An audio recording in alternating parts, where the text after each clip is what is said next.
All right, man. How's everything going? It's going. Good? Been good week so First far. time in the facility, too. Yeah, first time. What do you think? Massive. Nice. You got a nice setup back home. I mean, you're at, what college are you at again? Wittenberg. Wittenberg. Yeah, Okay. brand new field house. Yeah, Full football field. Yeah. Full reign of it. So that helps been nice. a ton. Yeah, been nice for them to let me in. Definitely. Yeah. Bigger distance than in here, too. A little bit. Yeah. I saw you throw at Bowling Green, but I don't know how you got in there. So I played college ball with the assistant coach. Okay. So I got a connection to Bowling Green. Got up there. Got in front of some of their guys. Got with their catchers and stuff. Just. I was gonna text you about it, man, because I know you're an Akron guy, and I was like, how'd you swing that? Well, yeah, literally I played ball, shortstop at Akron, and he journeyed around and eventually became the assistant coach. Okay, so you played with him? Yeah, I played with him. Sweet. Did you grow up around Akron, or did you grow up? I grew up in the Springfield area. Okay. Smack dab in between Dayton and Columbus. Okay. Yeah, I'm not too familiar with the Ohio area. Yeah, it's right in between Columbus, Dayton. Okay. Short drive to Indianapolis. So I mean, just kind of in that little triangle right there. Where'd you go to high school at? Tecumseh High School. Okay. Yeah, tell me a little bit about that. I mean, that part of your career leading into college. We'll talk on some college stuff too. Yeah. So high school really was just kind of smaller, not very big, really skinny guy. Kind of grew a little bit through high school, but nothing much. I think junior, senior year, I was maybe pushing 6 foot. Maybe 170, 175 soaking wet. I was a smaller guy, just was kind of blessed with a dad who played pro ball and stuff and gave me proper mechanics to where my arm stayed healthy. I had a little bit of the velo with the mechanics and stuff, but then really it was junior year into senior year of high school. That winter I went through a big arm care, total complete baseball workout is what the place called it. Ropes, ladders, med balls, weighted ball throws, just over under weights, all that stuff. And then going into my senior year was really the year I touched 90 for the first time. I saw a big jump from, I think I was 85, 86 to 88 to 90. Just made a big jump that year. Got seen the summer before my senior year by scouts just at a scout day event. That's where Akron saw me. A couple other schools saw me. And then they kept an eye on me. Akron invited me up to a camp my senior year. Got in front of the pitching coach. He liked me. And then the head coach wanted to see me. He was out that weekend, I think, doing some scouting. And then ended up, it was a team out of, I want to say Chicago, called my family up and was like, hey, we need an arm. And does your son want to come out and throw for us 2-3 innings? This was high school too? This was high school. Okay. It was I think same junior summer. And come out and throw a couple innings for us. We're actually in Ohio, going to Ohio State, so it'd be convenient if you guys could. I was like, yeah. So I went up, I threw a couple innings. Luckily, the head coach was there, because if not, I think I was going to go back up to Akron and have him watch me, but he saw me. They offered me. I ended up going to Akron. Well, really, I was kind of stuck in between 3 schools. Were they all in Ohio? Yeah. Okay. So Marietta, Ashland, and then Akron. So I had a D2. Was Marietta D3 then? D3. Okay. So I had I had 2 Chalet programs want me, and I was going to be able to play 2 ways. Okay. I really never was pushed to be a pitcher. Yeah. Like I said, my dad taught me proper mechanics. What'd you play in high school? Where? What'd you play in high school? Second, short, third. Okay. My senior year, they moved me over to first the day after I pitched to give my arm a blow once I committed. But I was torn. I didn't know what I wanted to do. Did I want to go play 2-way, or did I just want to be a pitcher only? And it was just one morning I woke up hadn't committed or anything, and my parents just say, "Well, have you made a decision?" I'm walking upstairs. I'm like, "Yeah, I'm going to the University of Akron. I'm gonna be a pitcher only." They're like, "Well, why'd you choose that?" I was like, "I don't know. I just woke up feeling it. I just felt it. Yeah. I feel like this is the best thing to do." So I committed to Akron as a pitcher only. Went up there. So I graduated high school like I said, about 6 foot. And from my first freshman semester through winter break, I grew 4 inches and gained about 10 pounds. Okay. And that's where I kind of bloomed a little bit. Yeah. Was still about 90, 92 my freshman year. And then into sophomore year, put on a little bit more weight, and then velo started to go up a little bit more, at least a little, like more spikes, not as consistent, but more spikes. And then sophomore into junior year was just, I think it was just like being an actual pitcher only kind of clicked. Okay. And that's where I saw a good velo jump, a consistent velo jump, and numbers and everything went down. I think my first couple years of just going pitcher only it was a learning curve for me. It's kind of like I was lost. Didn't know what to do. I wasn't fielding ground balls. I wasn't hitting in the cage. It's a little bit more boring being a PO. Yeah, you throw, you play catch, and then you shag, and then you're standing on the sideline waiting for your turn to go do a PFP. It was a little different, and definitely learning curve and adjustment period to get used to. I feel like that blow up, is attributed to getting in the weight room a little bit more, having like a legit training plan. Because I know in high school you just said you were introduced to training between like your junior and senior year. But then once you get to college, it's just like you can actually build a base from there. Yeah, definitely for like the baseball side of training. Yeah. I mean, in college, it was a routine, I guess. I got into that routine of like weight room. I need to throw my bullpens this day. Yeah. It was the start of knowing what I needed to get from my body throughout the week to be ready to pitch on that Friday, Saturday. And then in the fall, it was just, what can I do to get ready for spring? Okay. Yeah. No, I mean, I feel that happens a lot with guys.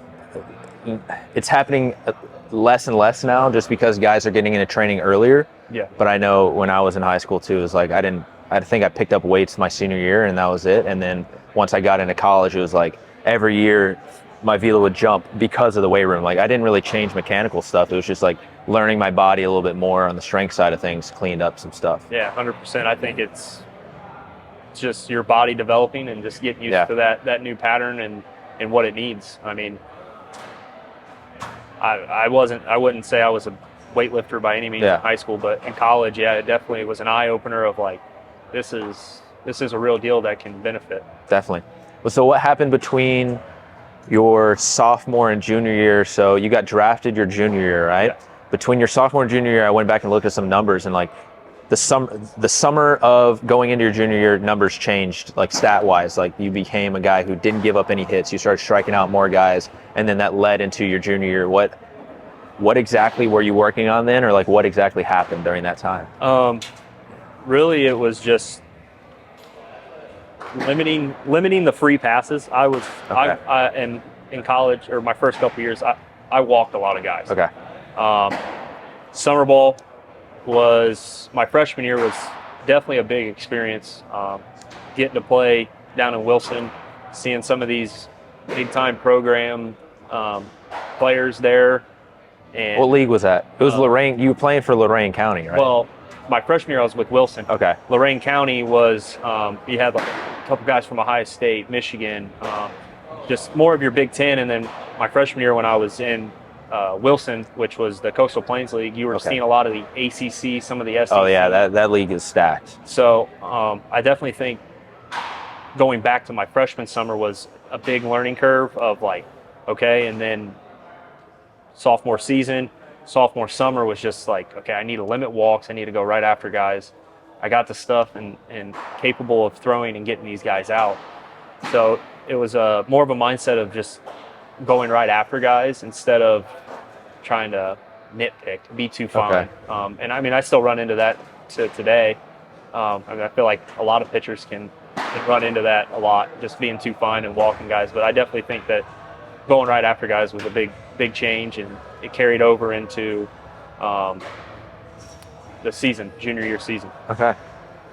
And then from there, you only threw a couple innings before you got drafted. The summer of your junior year. Yeah. So summer of my junior year, I was supposed to go up to the New England League up in Vermont, and that whole junior fall and before spring started was actually getting to talk to scouts and seeing scouts there, our practices, and sitting down, filling out forms, doing all this, and it was kind of real eye-opening of like, this is legitimate shot.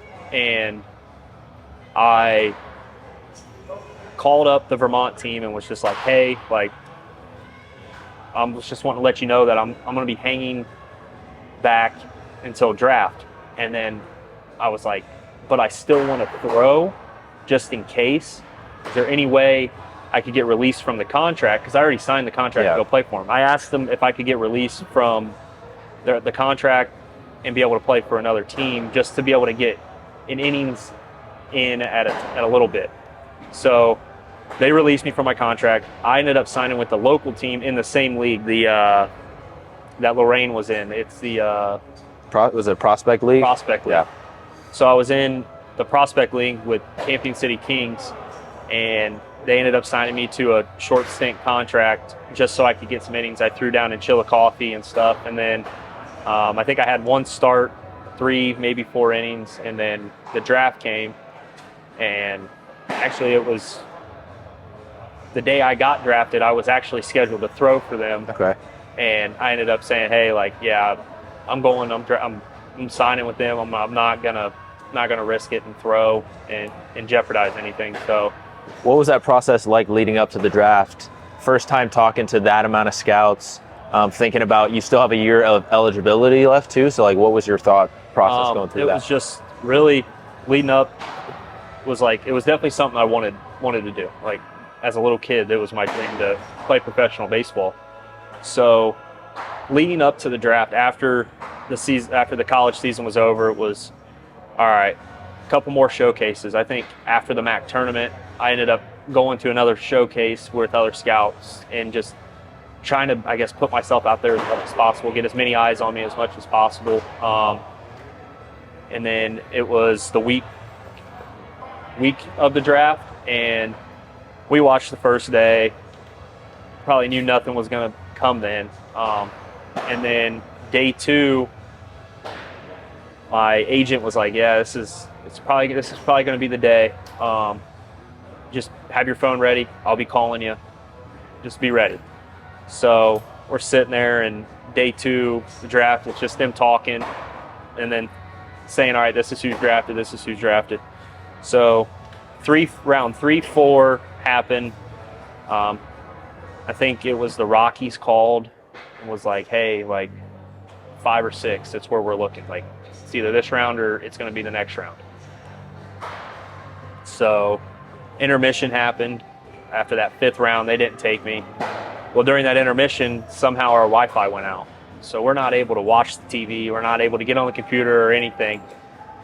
So my sister ended up pulling it up on her phone and taking it out and plugging it into her car and cranking up the radio, rolling down the window. So we had a few people over. So we all go out to the driveway, and we're sitting there and we're listening. And the Pirates actually ended up having the pick before the Rockies, and Pirates ended up. So you heard from the radio before you were called by anybody?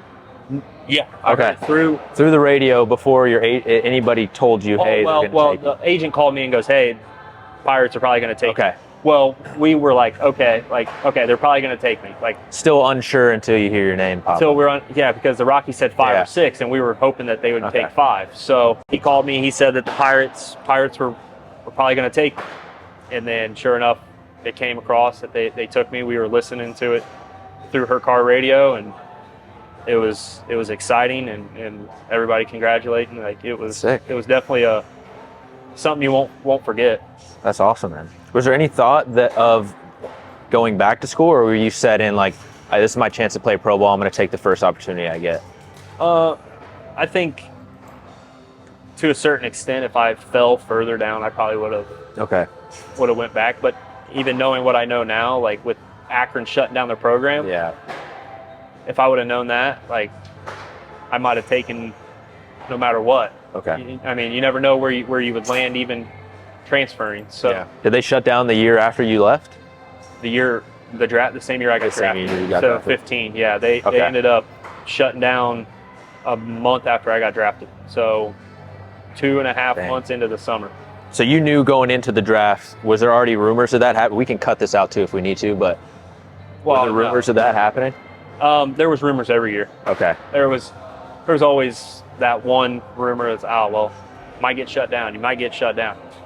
We never thought it was ever going to be true. We were just all thought they were bluffing and whatnot. So, I mean, it is what it is that they shut it down, but it seems weird coming from a team in the MAC too, because I mean, I know, and those are sneaky good teams. Definitely a program that we went from, I think, winning 13 to 15 games my freshman year to having winning seasons, making it to the MAC championship game, like playing some good baseball and actually seeing a program grow to just all of a sudden just cutting it out from everybody's legs. Were there any big name guys that you were with? No, not that I was with. There was a couple that got drafted out of Akron that same year and the year before. So. But you're a top dog. No, well, Bassett right now. I just missed Bassett. I never played with Bassett in college. I just missed him, but sweet. Yeah, Bassett's out of there too. What was the first thing you did right after that draft? Did they have you report out there right away, or did you have a little bit of time to relax? I think I had a couple days before they flew me out, I think I ended up driving out before I went out to Pittsburgh to do all my physicals and sign. So it was nice that they took me to Pittsburgh, do all the physicals, sign there, watch a game, and put us up. So it was And then nice. You didn't play a season until the following years when that was your first year in affiliate ball. That was my first full season. That same draft year, I ended up coming back and then going down to Morgantown for New York Penn League short season. Short season. And they don't have short season anymore. No. I think it's just A-ball and high A now. Yeah. And then I think they got the GCL Development League or something like that. Rookie League, wherever you want to call it. Sweet. What was the process like going through the minors? I know that could be a grind, but... It was definitely fun, enjoyable, just getting to travel a little bit more. Yeah, the bus rides and stuff can be a little bit of a grind, but it's the first, at least in MAC baseball, other than playing like your big time schools, first time really playing in front of crowds, in front of fans, and traveling to see bigger ballparks, and just it was nice. Like one of the things I do even now in the big leagues is like I'll go and I take pictures. I'll go up to the very top row, top section, and take a panorama of the entire ballpark. And it was just kind of cool to see different ballparks and how old these ballparks are. And I love the old ballparks. Yeah, you look back on it, and at the moment, it's like, man, this clubhouse, it's dirty, it sucks. But you look back on it, it's like, no, I mean, like you had to go through it in order to understand it, and it's part of the baseball history, and that's kind of the things that fascinate me about these older minor league ballparks. If you were to put together a list of your top 5 favorite minor league ballparks, you can have any criteria, for rating those. We try to think of some of the ones I played in. So Durham's on the list just because the movie and everything. Yeah, it's not another one that's because of the movie, but it's not a minor league ballpark, is actually Wilson's Field. So in the movie, it was actually the field they filmed the rainout session on. So it was pretty cool when I found that. I was like, man, that's cool. Like they filmed a movie here, and it's the rainout scene in Bull Durham, and then getting to play at the Bulls Stadium it's like, okay, I nailed 2 fields there out of a movie, so that was pretty cool. Charlotte's pretty cool. A lot of the Penn leagues were old. Like Vermont was old, but also some of the older ones like Oneonta wasn't in that league anymore. I think the Yankees were in Staten Island. And so some of the older ballparks were actually shut down. Yeah, starting to phase out. They were starting to phase out. And I think a lot of the older ballparks are actually becoming the summer ball ballparks for these summer leagues. Some colleges will start using them. We used to play out, I think it was an old Negro League field that would have like small, it was like small small tunnels down into the locker room and stuff rooms. like that. So That's my favorite. I think that's my favorite part is the tunnels to the locker rooms is the yes, coolest part. yeah, it's definitely like you can see like this brick, Yeah. or it's been here a while. This has been standing.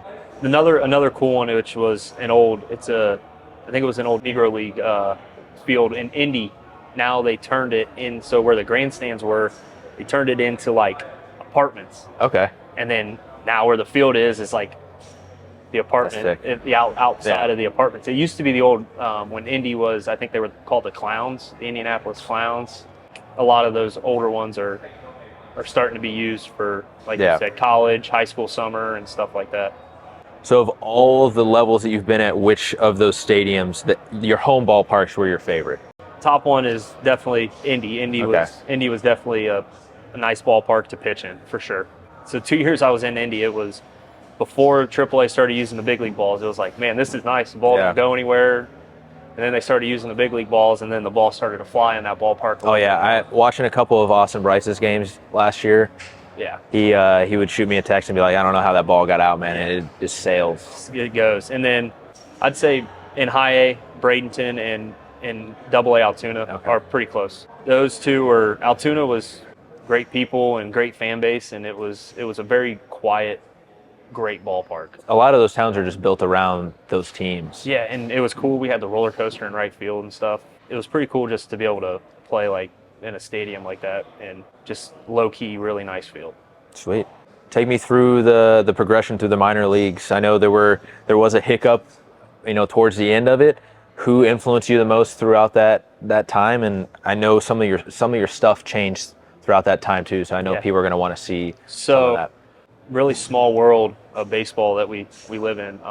My freshman year at Akron, my pitching coach was Matt Ford. After my freshman year, he left. Ended up in the Pirates organization. My first year and a half to almost 2 years, he was my pitching coach in pro baseball. So definitely Matt Ford was a big influencer to climb up through the ranks.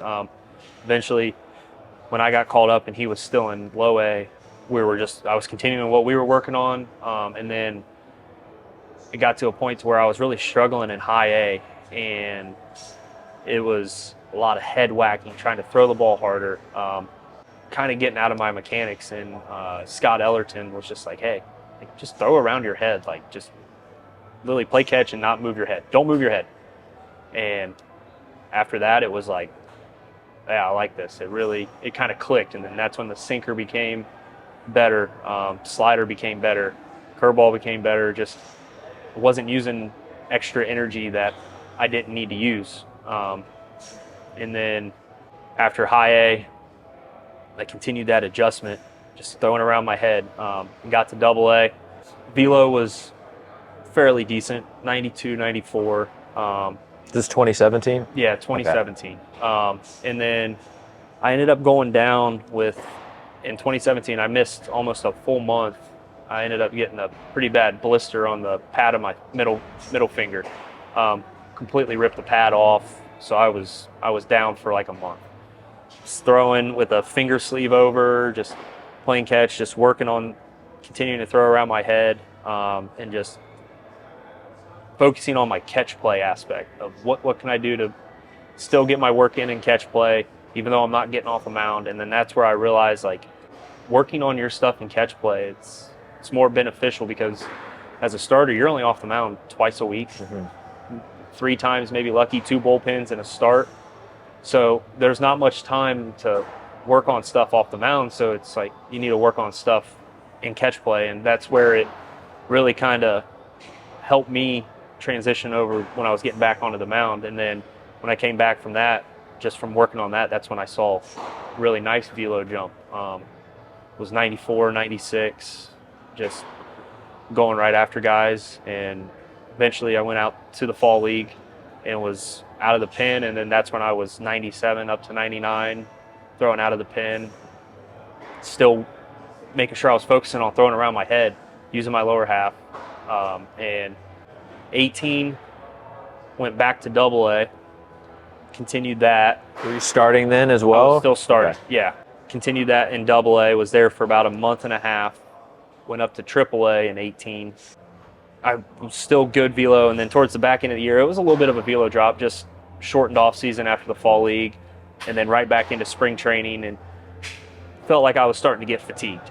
And then 19 happened, so good off season out of 18, felt good into spring, and then 19 I made 3 starts and ended up having a partial tear in my UCL on the 3rd start. Ended up having a little setback, rehabbing, ended up eventually getting a PRP, was shut down for the rest of the year, ended up going down to Florida to rehab the rest, and then got let go. I was cleared as, okay, you can have a healthy off season.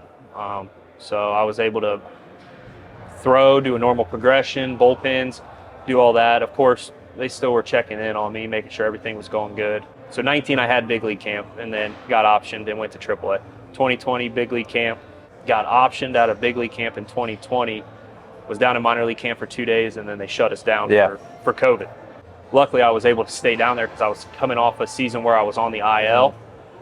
So with the COVID rules, it was like IL guys and rehab guys and stuff like that can stay. So I fell under the category, since the season hasn't technically happened, I was still a rehab IL guy. So I was able to stay down in Florida for majority of the shutdown, work out with those guys, bullpens, lifting, just full access to Pirate City, which was very beneficial.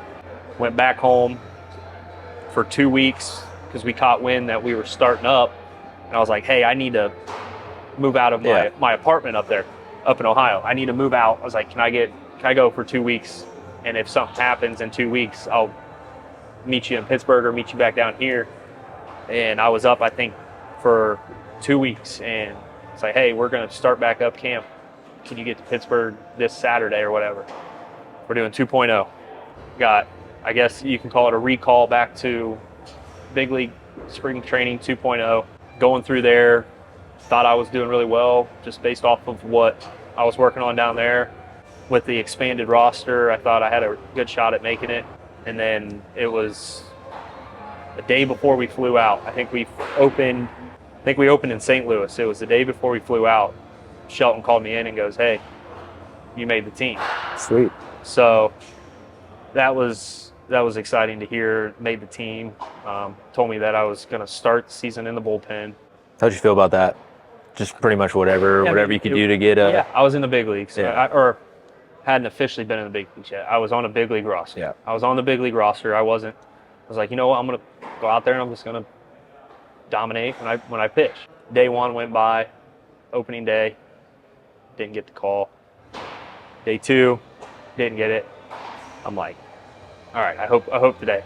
So it was a little bit different sitting down in the bullpen. It's like you're always on the edge of your seat, trying not to be too locked in to where you're mentally drained before you go in, but still watch and be able to know what hitters you're going to face, where they're at in the lineup. So it was a little different that way. And then Mitch, I ended up following Mitch. Yeah. I think he went 5, maybe 6 innings or something like that. And I ended up going 2 innings in my debut. We won, and it was nice. So that was definitely an experience that was amazing. I won't forget it.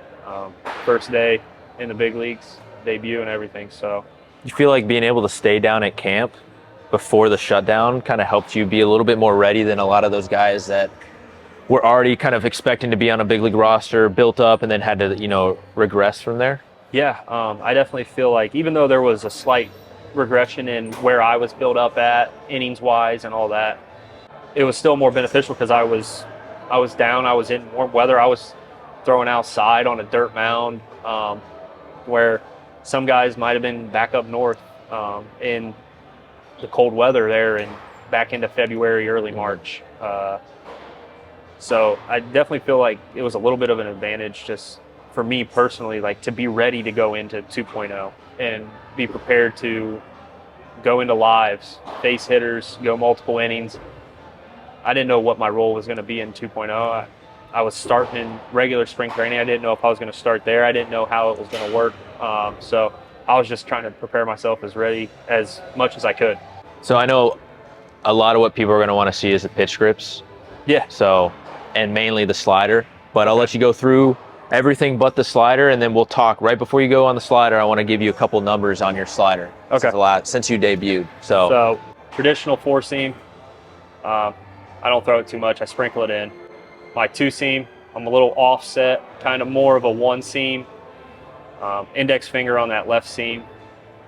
My changeup, which I've been messing with, kind of a traditional half circle change, mess around with the pinky and thumb a little bit.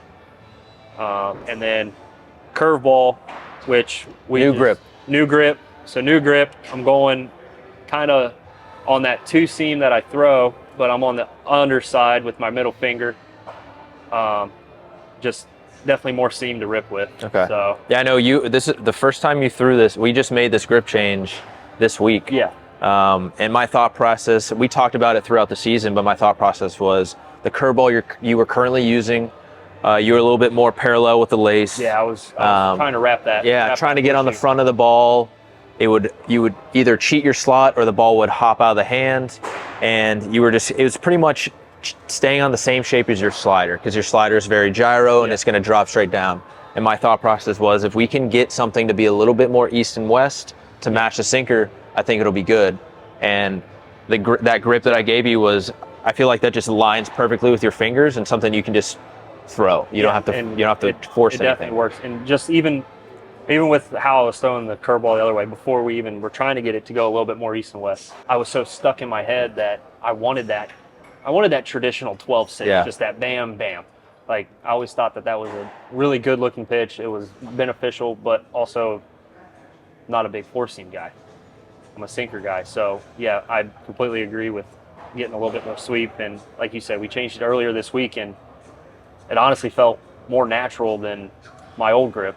Now, I don't know if that was just something new. That's the goal. I mean, we got to rip it still, though. So another thing, too, is that you haven't used it a ton. It's not a big part of your arsenal, but it's been successful when you do use it. So getting it to the point where I think you're more comfortable using it more often is going to be huge, because traditionally you're a sinker slider guy. Yeah. And branching off to the point where you don't have to rely on just those 2 pitches, because every year you throw, teams are going to pick up on that more and more, and you have to kind of advance your arsenal every year. Yeah. So walk through the main pitch that we're going to walk through. All right. The slider. So my slider, I just basically turn the 2-seam, and I think about connecting this seam and this seam with my fingers.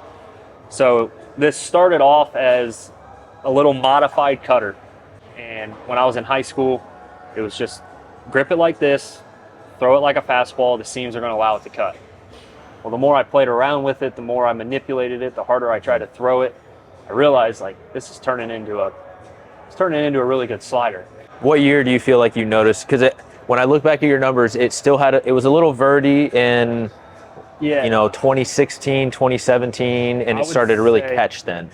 I would say right around 2016, 2017, especially towards the middle of 2017, got real consistent and felt like it was definitely a pitch that I could throw in any count at any time and know I was going to get weak contact with it. What are you thinking on it? Are you just grip? So for me, this is completely, I know, wrong, but it works for me. So I think low-key turn the doorknob, but it's not your traditional turn the doorknob. I think about grabbing that doorknob and I'm turning my hand underneath the bottom of it. At full speed too. Yeah, so it's fastball the whole way, and then I think I'm trying to rip this part of the ball with the middle finger. So that's turning the doorknob's never a good analogy, but it works for me because of how I think about turning. Yeah, I think thinking fastball early helps too. I think the issue that people come across is when they try to turn the doorknob or manipulate the wrist, it happens the whole way, and that's why you see a slower breaking ball. But you're able to run that thing up. I mean, I think the hardest you've ever thrown it is in the 90s, 90, 91, but usually it's like 86 to 88. Yeah, 86.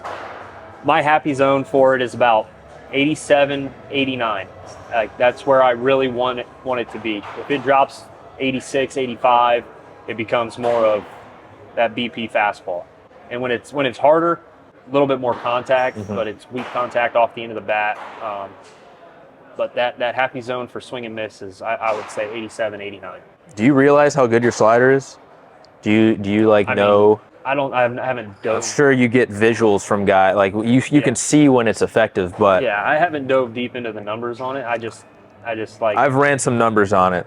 I had to sort it based on pitch totals, so I didn't cherry pick anybody. Okay. So since 2020, you debuted in 2020. Since 2020, and keep in mind, like, you didn't have a full year in 2021. And we'll talk about that a little bit too. But since 2020, you're 4th in slider whiff rate of anybody over 1,500 pitches. Who would you think is the 3 guys ahead of you on that? Since 2020? Since 2020. There's only 3 names on there. One's left-handed.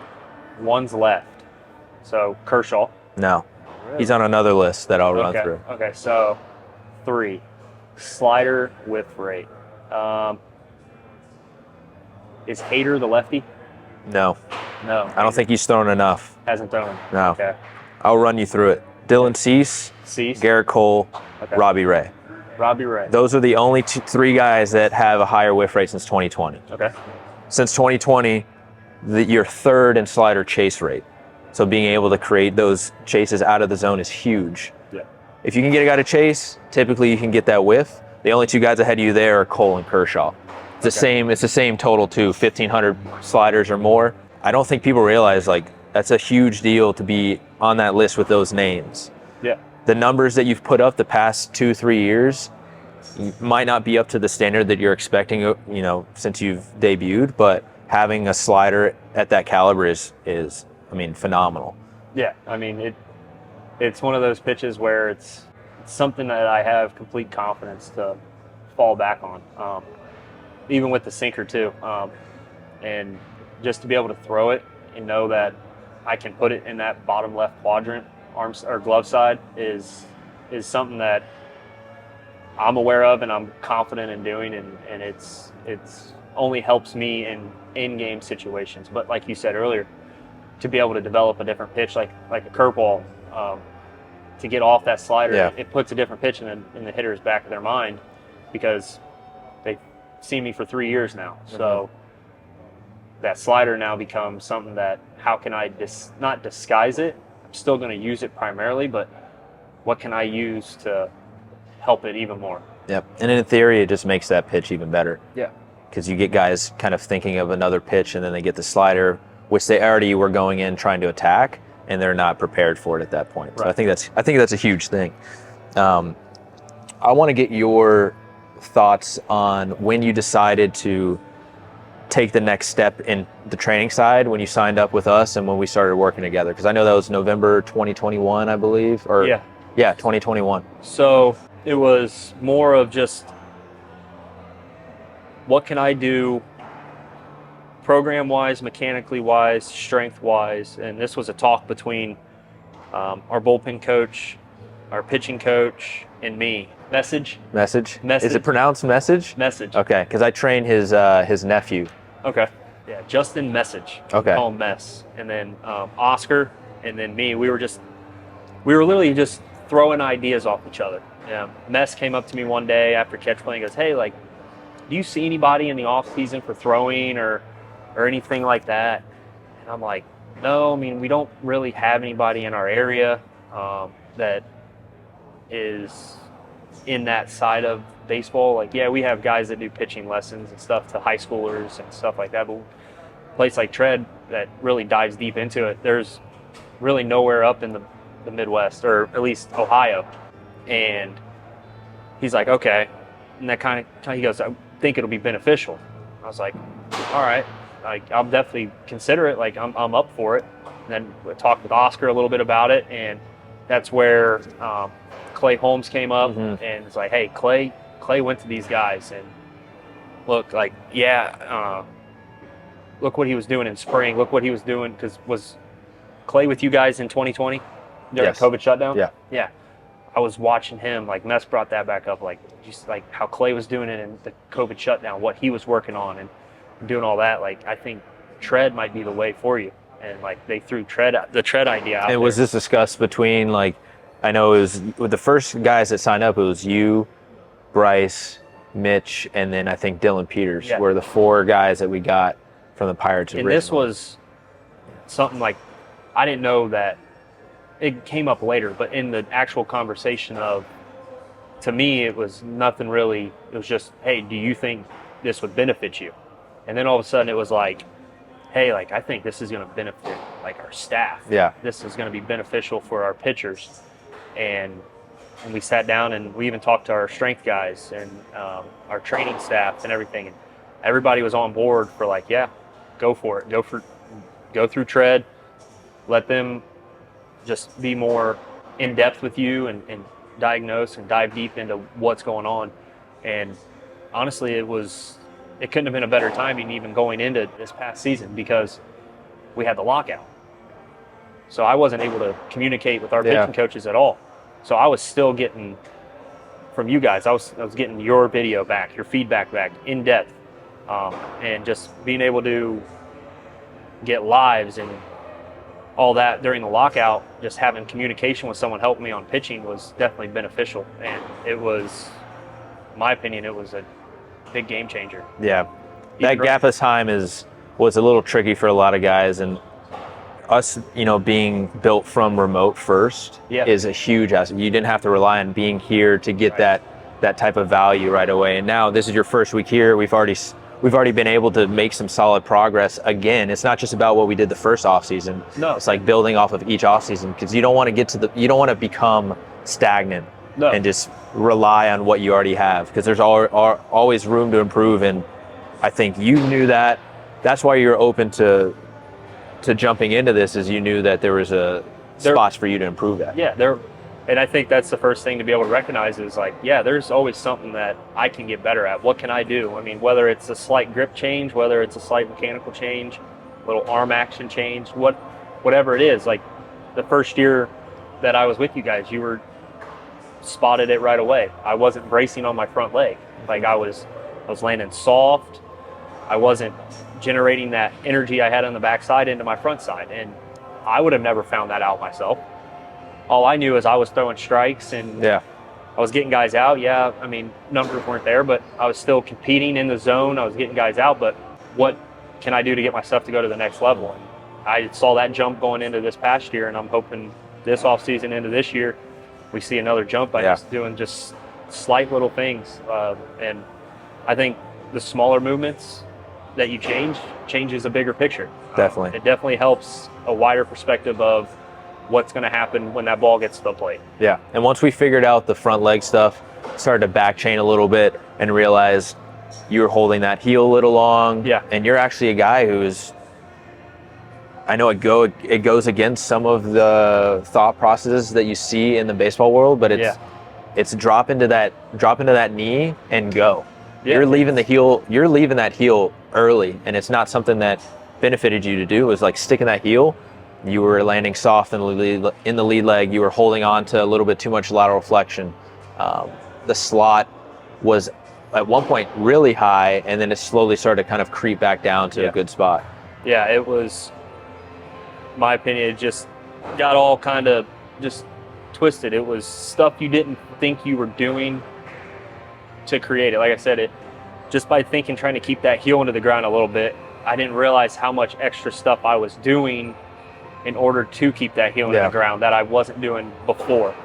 So it's just that little changed the bigger picture throughout my entire mechanics. And now working back chaining, like you said, from let's just start with that brace. Let's get that drive, brace that front half, and go from there. And I think it got my heel off the ground a little bit, like you said, a little bit sooner, working around and back to working around my head and keeping that natural arm slot. Yeah, I think it ended up being a fairly simple fix once we identified it. We haven't had to mess with the upper half that much, other than a little bit of counter rotation. Yeah. It does help that, we have different types of athletes, but it does help that you threw hard at one point and we're working back to that point, and we can just kind of build off of what you were doing really well then. There's other guys where you kind of have to build from the ground up. But for you, we just started with the mechanical stuff. You already knew how to pitch. On my end, there wasn't any pressure of like, I need to teach this guy a new pitch. I need to teach him how to throw more strikes. We need to use his stuff a little bit differently. Right. We focus on mechanics first. And then going into last year, I think it was early June is when I first mentioned the front hip sinker or the glove side sinker. You had used it before, but I don't think you dove into it as deep as you did this previous season. Right. Yeah. This season was what, 2020 or 2021. We sprinkled it in a little bit. Yeah. It was more for, let's just freeze this guy. Let's go for it. Mm-hmm. If it works, it works. If not, we're going to go to the slider. And then I think it was kind of like a three-way conversation. Oscar brought it up to me, I brought it up to you, and we ran the numbers and did all that, and just we dove right into, hey, like, we need to nail this down in a way. We need to lefties front hip. We can go early, we can go late, middle of the count. We can use it to get ahead. We can use it when we're behind. And it was just a wide variety of how I can use this pitch and in different situations. Yeah, I think it's huge. Opens up the zone for you. Yeah. The sinker isn't a pitch where you necessarily want a ton of swings on it. No. And if you do get a swing, you want it hitting to the ground. Right. So it hasn't been a big whiff pitch for you. There's really only a couple guys in the league that get a lot of whiffs on their sinker, and Clay is one of them. But it's because of the amount of movement he gets and the velo he throws it at. But for you, being able to manipulate in and out of the zone or locations so that you can eliminate swings early, and then you can go to your stuff that you know you can get whiffs on is huge. And I think we're gonna dive into that even more this year with a little bit more velo. So you'll get a little bit more comfortable getting into those spots there. So I think it's huge for a lot of guys. I think guys who throw sinkers, understanding that they don't necessarily have to get swings on it. No. You can steal a strike, and it really, I don't know if they hound on this with the Pirates, but how quickly can you get to 2 strikes? If you can get to 2 strikes quickly, for you especially, it's over for that hitter. Yeah, I mean that was part of one of our pitching philosophies. It was get ahead, and then win your 1-1 counts. You want to be 2 of 3 in your first 3 pitches. So you want to be 2 of 3. You want to be no worse than 1 and 2 in your first 3. So if you can go 1, 2, 3, punchy, or first 2 pitches you got a ground ball fly out, you're ahead. So, but back to what you're saying, like with the sinker, it's like, no, I'm not wanting swings and misses on it. I'm wanting freezes. But if I'm throwing it early to a righty or whatnot, inside, I'm wanting to swing on that. Like, I want him to swing and put it into the ground. That's quick outs are the best outs. So, do y'all track in bullpens or during spring training, your ability to get to 2 strikes, within the first 3 pitches? Do y'all have a system for that? Is there a point? Do y'all make it competitive outside of just games? Yeah. So usually it's you start and you're getting yourself ready. So your first 15 pitches are your traditional bullpen, and then we'll throw a hitter in there, and we'll say we're playing the Cardinals. Hey, put a righty, Goldschmidt, in there. Working on our pitch sequences there, trying to get ahead. Put them away. Of course, like, even if you do fall behind like 2-1, okay, let's get back in it. Now let's finish them and all that. I mean, we make it as competitive as we can, for sure. Okay. Do you ever abandon a sequence in game if you notice a swing type that you get from a guy or a reaction that you get from a guy? I don't know about so or much. Maybe a manipulate the sequence? I find myself like, I'll abandon a sequence of like, I throw like a good slider or a good curveball. It's like, you didn't even take the bat off your shoulder. You should have swung at that. Like, what are you looking for? It's like, okay, well, he isn't going to swing at that. Okay, what can I throw to get him to swing? It's more of like, the batter will surprise you on, like, by not swinging at a pitch you expected them to swing at. How many times do you need to see that before you legitimately change how you throw to that guy? Are you going to bail on that like after the first take, or do you let him take it a couple times? Let him take it a couple times and try to read his reaction and take to it. Because it's one of those things where it's like, for me, like a slider. Like, I'll throw a really good slider that's a borderline pitch, and they take it. It's like, you shouldn't be taking that. Like, did you see it out of my hand? Okay, let's try it again. And if it's the same thing, it's like, okay, now let's work with something else here. Maybe he's just completely eliminating slider. He sees spin, he's laying off of it. All right, let's go to the curveball now. So I've had that definitely a couple times where they'll just completely eliminate spin and try to get me in the zone with the fastball. It's interesting because before you go into a start, you know that lineup has seen you on either their spin ball machines or they've gone through scouting reports. Yep. You've seen their hitters in previous years. You've seen them in scouting reports. You've attacked them in, you know, bullpens and simulated games. But the human element is like you never know what their approach is in that at bat. They could change it at any point. Yeah, they could say, hey, he's gonna try to land a 0-0 slider here. I'm gonna jump all over it. Even though maybe going into the game he's like, I'm spitting on slider. But somehow a hitter is all of a sudden just like, you know what? I'm not spitting on this. I spit on 2 sliders in the first AB. He's going to try to throw one in the zone. I'm going to get on it. So, I mean, it's one of those things where it's like that's the game inside the game, like trying to always be one step ahead of their adjustment. Do you feel like your ability to be a step ahead this last year is a little bit different than 2021? The home run total was the biggest thing that you're going to see that dropped off the last 2 years. You went from giving up, I think it was 2 per 9 to now 1 per 9. Yeah. That was definitely a big thing of like being more prepared and just knowing different options I have with different guys. So as simple as it can be is like, say I get the guy with the slider the first time through the lineup. Well, I might do something different before I go to that slider, even though in the back of his mind, he knows I'm going to go to the slider at some point, but he doesn't know when. That's the way I have another option. Like I'm going to maybe go curveball first. Like I think we looked up, like one of my better combos was curveball to slider was a very good combo for me.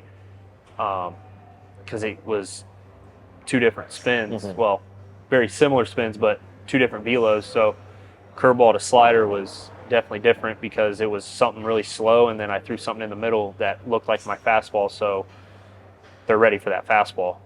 I think that combo would be better this year, especially Yes, with a little bit more horizontal on it, because it'll give you a pitch that you can land the slider. If you gain respect from the hitter, that they know that there's now another pitch that they might chase. You can land the slider and get a chase from the curveball, or vice versa. You can land the curveball and then you can throw the slider off of that. And now with their different velos and different shapes, but they will stay on the same tunnel all the way through. Yeah, I think just like you said with that curveball, it's not gonna pop. It's not popping anymore, and that's something like I definitely feel like I don't feel like I'm trying to cheat that grip or cheat my fingers. It's just throw it naturally off my arm slot like I do with my slider and 2-seam. So being able to stay in that same window with my hand and arm, I think slider, curveball, slider with the 2-seam, and hopefully even that changeup I've been working on definitely plays a lot. You feel good about going in this year? Yeah, I definitely do. Yeah. All right, man. So I think that's it. That works. Oh yeah. That was good.